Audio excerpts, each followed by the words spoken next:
नमस्कार, मी डॉक्टर प्रतिमा संखे, रिया नॅचरोपॅथी ट्रस्टमध्ये आपलं स्वागत आहे. आजचा आपला विषय आहे डायबिटीजसाठी आहारविहार.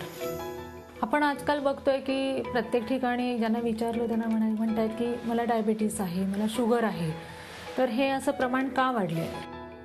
तर आपण असं बघितलं, निसर्गोपचार जे आहेत किंवा नॅचरोपॅथी ज्या ट्रीटमेंट आहेत त्या होलिस्टिक हिलिंग बरोबर तुमचं शरीर शुद्धी म्हणजे डिटॉक्सिफिकेशन तर करतंच, परंतु त्याच्याबरोबर तुमचं माइंड आणि सोल ह्याला सुद्धा मेडिटेशन वगैरे काही ट्रीटमेंट्स आहेत.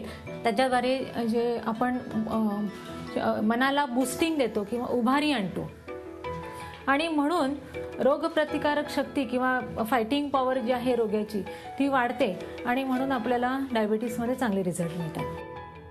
आता ह्याच्यामध्ये आहार विहार जो आहे तो सुद्धा तेवढाच महत्त्वाचा आहे. नॅचरोपॅथीच्या ट्रीटमेंटच्या सोबत जर आपण आहार विहार तेवढा फॉलो केला तर 21 दिवसामध्ये आपण नॅचरोपॅथी आणि डाएट 21 दिवसात आपण ह्याच्यामध्ये डायबिटीसवरती कंट्रोल आणू शकतो. आता आहार विहार कसा असावा हे आपण बघून घेऊया थोडक्यात. एकतर सकाळी आपण उठल्यानंतर पाणी प्यायचं आहे 1 ते 1.5 लिटर, जे बॉडी डिटॉक्सिफिकेशनसाठी आपली हायड्रोथेरपी जी आहे ती करायचीच आहे. ते आपण तुळशीची पानं 15, पुदिन्याची पानं 15, गवती चहा 2 लांब काड्या, दालचिनी पाव इंचाचा तुकडा, आल्याचा पाव इंचाचा तुकडा, त्याच्यानंतर दुर्वा 21 आणि बेलपानं जी आहे ती 4 ते 5 पानं. ह्या कॉम्बिनेशनमध्ये आपण तो काढा घ्यायचा आहे. 2 कप पाणी आणि हे सगळं मटेरियल उकळवून आपल्याला अर्धा कप करायचा आहे आणि तो काढा आपण जर सकाळी घेतला तो एक अँटीऑक्सिडंट म्हणून काम करेल आणि तुमचे जे व्हायटल ऑर्गन्स जे आहेत म्हणजे पॅनक्रियाज वगैरे असे जे व्हायटल ऑर्गन्स आहेत त्याची कॅपॅसिटी वाढून त्याला कार्यरत करण्यासाठी उद्दीपित करते. तर अशा प्रकारे हा सकाळचा काढा झाला.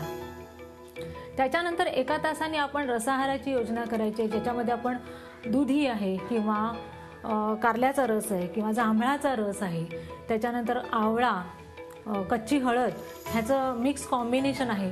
अशा प्रकारचे रस आपण घेऊ शकतो. ह्यातला 1 रस किंवा 2 रस आपण कॉम्बिनेशन्स करून घेऊ शकतो अर्ध्या तासाच्या डिस्टन्सने. त्याच्यानंतर आपलं सकाळची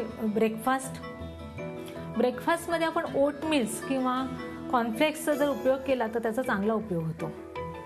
ओटमीलच्या सोबत तुम्ही भाज्या ॲड करू शकता आणि ते उकळून घेऊ शकता किंवा ओटमील्स गरम पाण्यातून वगैरे लाईट मसाले टाकून आपण तशा प्रकारे सुद्धा घेऊ शकतो.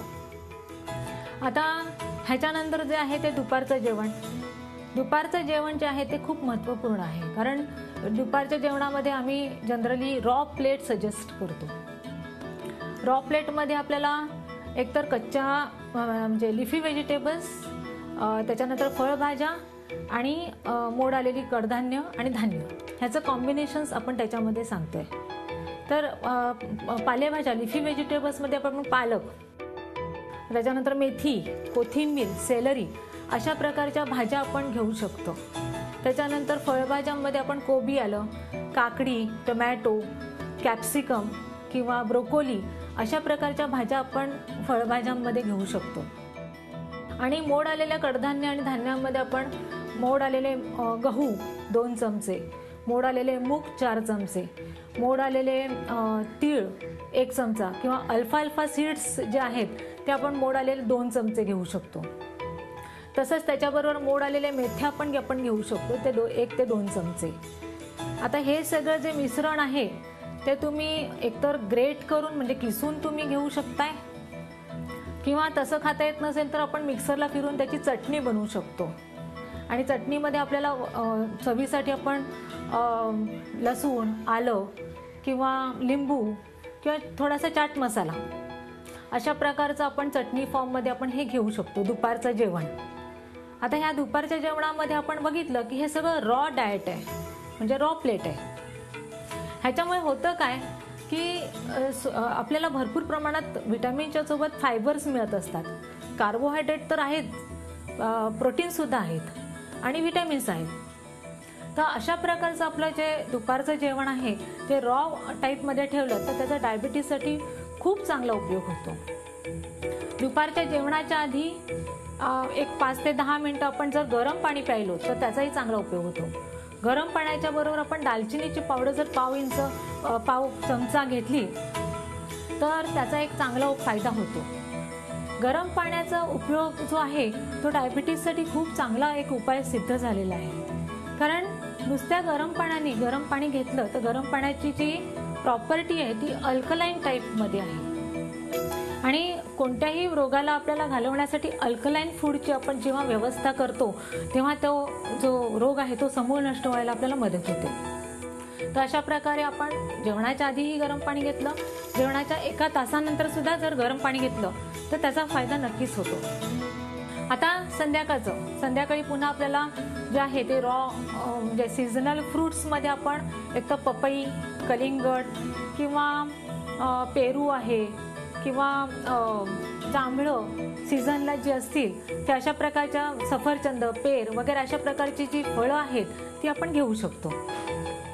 रात्रीच्या जेवणाच्या आधी पुन्हा आपल्याला गरम पाण्याची एक हे करायचं आहे, 1 ते 2 ग्लास गरम पाणी घ्यायचं आहे. रात्रीच्या जेवणामध्ये मोस्टली आपण नाचणीची भाकरी किंवा नाचणीचं भाज्या घालून पातळ केलेले डोसे अशा प्रकारे आपण रात्रीचं जेवण घेऊ शकतो. डोशामध्ये आपण एकतर दुधी किसून घालू शकताय किंवा कोबी किसून घालू शकताय किंवा त्याच्याबरोबर आपण चटणीचं एक कॉम्बिनेशन करू शकतो. चटणीमध्ये आपण आवळा, खोबरं, पुदिना, कोथिंबीर, त्याच्यानंतर आलं, लसूण अशा प्रकारचं आपण कॉम्बिनेशन करून ही चटणी जी आहे ती डायबिटीजसाठी आणि ह्या डोशांबरोबर खायला खूप बरी पडते. तर अशा प्रकारचं जर आपण आहाराची उपाययोजना केली तर डायबिटीज पेशंटसाठी खूप चांगलं आहे. आता डायबिटीजसाठी मुख्यत्वे जे आहे ते काय खाऊ नये हे सुद्धा तेवढंच महत्त्वाचं आहे. एकतर लो शुगर डाएट त्यांना घ्यायचं आहे किंवा शुगर फ्री घ्यायचं आहे. दुसरी गोष्ट त्यांना कमीत कमी मीठ किंवा मीठ घेऊ नये त्यांनी. त्याच्यानंतर तिसरी गोष्ट म्हणजे लो फॅट्स जे आहेत ते डाएट घ्यायचे त्यांना, म्हणजे दुग्धजन्य पदार्थ ज्याच्यामध्ये आपण चीज, पनीर वगैरे असं बोलू शकतो तर ते त्यांना अवॉइड करायचं आहे. तसंच मीठ, रेड मीठ वगैरे जे आहे ते त्यांना अवॉइड करायचं आहे. तर अशा प्रकारे जे डाएट आहे ते त्यांनी फॉलो केलं आणि अशा प्रकारे जर त्यांनी आहाराची उपाययोजना केली तर डायबिटीज हा रोग जो आहे तो नक्कीच त्यांचा आटोक्यात येऊ शकतो आणि नंतर आटोक्यात आल्यानंतर त्यांना मेंटेन ठेवणं सुद्धा तेवढंच महत्त्वाचं आणि ते होऊ शकतं.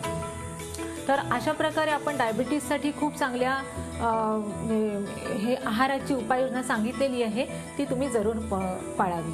नमस्कार. झी 24 तास रहा एक पाऊल पुढे.